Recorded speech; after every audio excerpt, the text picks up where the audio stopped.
காலையிலேருந்து மழை தூறிட்டே இருந்ததுனால இன்னைக்கு ஸ்கூலுக்கு பஸ்லேயே போயிடலான்னு சொல்லிட்டு பஸ்ஸில் கிளம்பிட்டோம். Very good.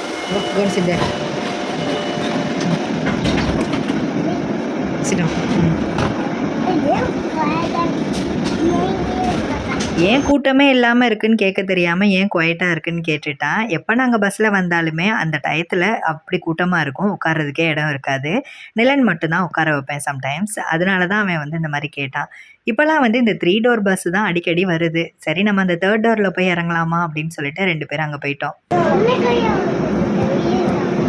கம்பியை பிடிச்சிட்டு நில்லுடான்னா என் கையை தான் பிடிச்சிப்பேன்ட்டா. அவ்வளோ நம்பிக்கையா அம்மா மேலே அப்படின்னு பார்த்தா அப்புறம் தான் தெரியுது நீங்கள் என் கையை பிடிக்கக்கூடாது, நான் தான் உங்கள் கையை பிடிக்கணும் அப்படின்றான். நம்ம ஏரியா பக்கம் இந்த 3 டோர் பஸ் வர ஆரம்பிச்சதுலேருந்து 3வது டோரில் தான் போய் இறங்கிட்டு இருக்கேன். கொஞ்சம் சின்ன பிள்ளைத்தனமாக தான் இருக்கும். புதுசாக பார்த்தோன்னா கொஞ்சம் நாளைக்கு அப்படி தானே இருக்கும். மழையாக இருந்தாலே நிலனுக்கு ஒரே குஷி தான். ஷெல்டராக இருந்தாலும் கொடை பிடிக்கணும்னு ஆசைப்படுவான்.